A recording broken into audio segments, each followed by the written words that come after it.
ایک راوی کے روایت کرنے سے مرتفع ہو جاتی ہے۔ لہذا اگر ابن حبان ابن حجر کے بیان کردہ اصول پر پورے اترتے ہیں تو اس میں کوئی شناعت نہیں۔ یہ بات ہم آگے بیان کریں گے کہ وہ واقعی اس اصول پر پورا اترے ہیں یا نہیں۔ حافظ ذہبی کے مذکورہ بالا کلام پر حافظ ابن حجر نے اللسان میں تعاقب کیا ہے، لیکن ان کا یہ تعاقب دلائل کی روح سے قابل قبول نہیں، جبکہ جس کو ہم آگے وضاحت کریں گے انشاءاللہ العزیز۔ امام ابن حبان کے تساہل کے حوالے سے یہاں بات امام سیوطی نے بھی قیلا کہہ کر حافظ ابن حجر کی طرف منسوب کی ہے۔ اس ساری تفصیل کا مقصد صرف یہ ہے کہ مصوف نے جو یہ کہا ہے کہ امام ابن حبان کے اس غلط اصول کا رد بھرپور انداز میں امام ابن حجر اسقلانی نے لسان المیزان میں کیا ہے، تو اس کا بھی آخر وہ جواب دیں گے۔ ان کی ایک رائے یہ بھی ہے، دوسرے لفظوں میں یہ بھی کہا جا سکتا ہے، جس نے ابن حبان کو علی الاطلاق متساہل قرار دیا ہے، اس پر ابن حجر نے بھرپور رد کیا ہے۔ یہ قطعاً تحقیقی مزاج نہیں کہ کسی کے محض ایک ہی قول کو بنیاد بنا کر حتمی فیصلہ کر دیا جائے، بلکہ تتبع کر کے اس کے تمام کلام پر مجموعی نظر سے کوئی بات طے کرنی چاہیے۔ اللہ اکبر۔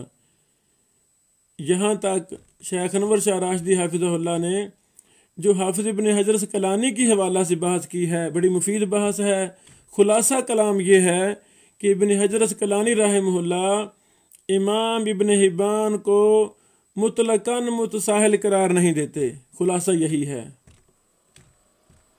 دوسرے نمبر پہ علامہ معلمی یمانی رحمہ اللہ، شیخ انور شاہ راشدی حافظہ اللہ اس کے تحت لکھتے ہیں، علامہ معلمی رحمہ اللہ بھی امام ابن حبان کو مطلقاً متساہل نہیں سمجھتے، بلکہ انہوں نے ان کی توثیق کی 5 اقسام بیان کی ہیں، جن میں سے 4 اقسام کی توثیق کو حجت تسلیم کیا ہے اور آخری 5ویں قسم میں خطرے کا اظہار کیا ہے۔ آپ فرماتے ہیں، یہ قول ہم پیچھے کئی لیکچروں میں بیان کر چکے ہیں، مفصل قول ہے، 5 قسمیں بیان کی ہیں۔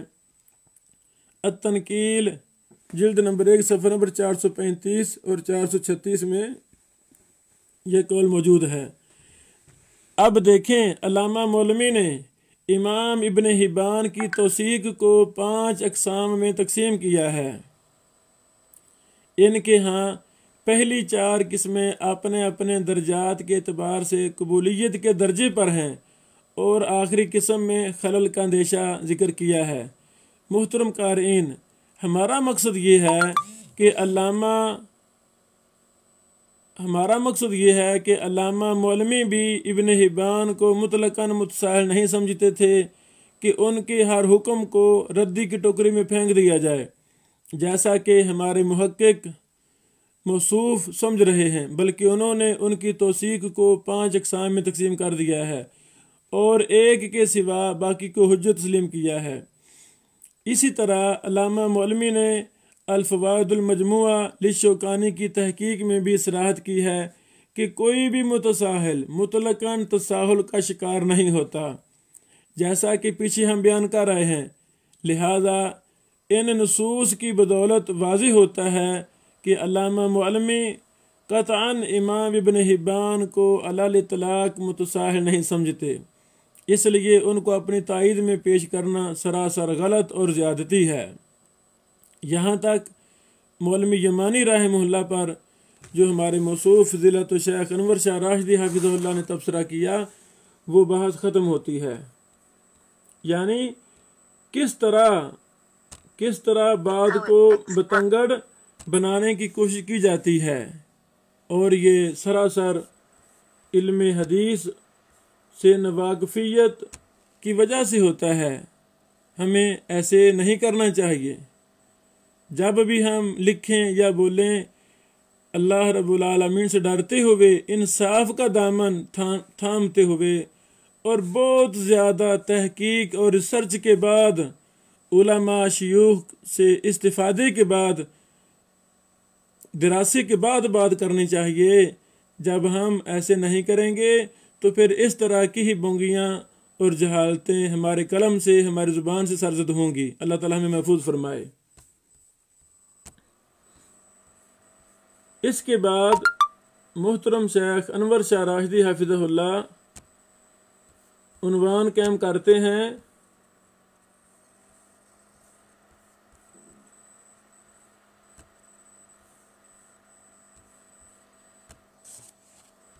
علامہ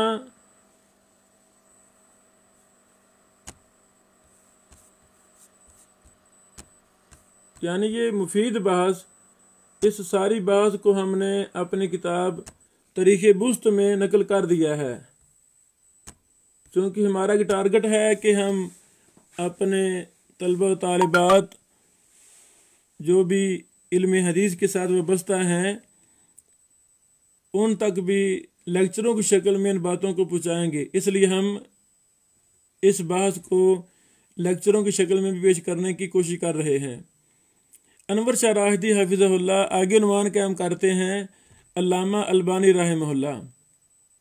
علامہ البانی رحمہ اللہ بھی ابن حبان کو مطلقاً متساہل نہیں سمجھتے تھے۔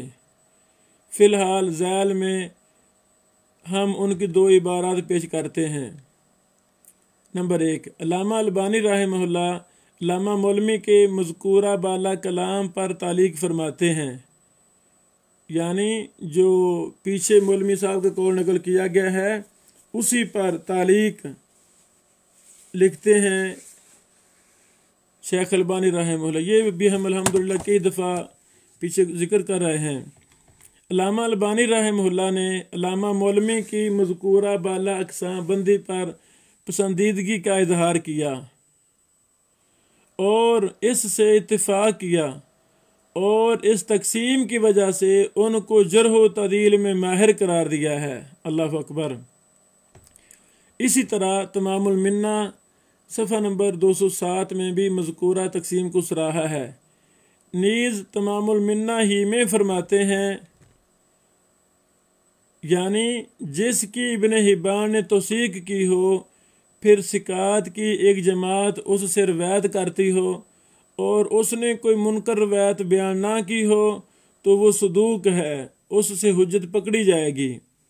تمام المنہ صفحہ نمبر 25۔ محترم قارئین، علامہ البانی رحمہ اللہ کا طرز عمل آپ کے سامنے ہے۔ ان کا وہ موقف نہیں جس کے لیے موصوف ان کو اپنے ساتھ ملا رہے ہیں۔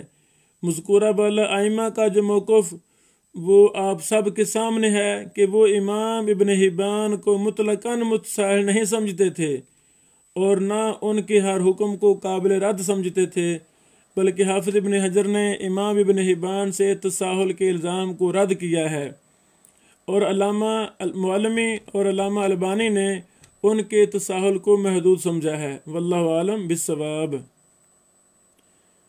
یہاں تک پہلا نقطہ شیخ انور شاہ راشدی حافظہ اللہ نے بیان کیا ہے کہ ان محدثین کی طرف مطلقاً امام ابن حبان کی توثیق کو نسبت کر کے بیان کرنا یہ بات درست نہیں ہے۔ اس کے بعد شیخ انور صاحب حافظہ اللہ نے کتاب الثقات پر ایک اور مفید بات کی ہے۔ لکھتے ہیں، ذیل میں ہم امام ابن حبان کے توثیق اور تضعیف و تصحیح کے اعتبار سے اپنی کتب میں اختیار کردہ منہج کی بابت کچھ تفصیل عرض کرتے ہیں۔ کتاب الثقات، امام ابن حبان نے اپنی اس کتاب کو 3 قسموں میں تقسیم کیا ہے۔ نمبر 1، وہ روات جو جرح و تعدیل دونوں سے خالی ہیں۔ نمبر 2، مختلف فی راوی، یعنی جس پر جرح و تعدیل دونوں وارد ہوں۔ نمبر 3، جس کے معاملے میں امام صاحب متردد ہوں۔ پہلی قسم، اس پر امام ابن حبان امام صاحب کی 3 عبارات ملاحظہ فرمائیں۔ امام ابن حبان فرماتے ہیں، یہ پہلی عبارت الثقات جلد نمبر 1 صفحہ نمبر 11-12 سے مفصل نقل کی گئی ہے۔ شروع یہاں سے ہو رہی ہے بحث، کل شیخ ذکرتہ فی ھذا الکتاب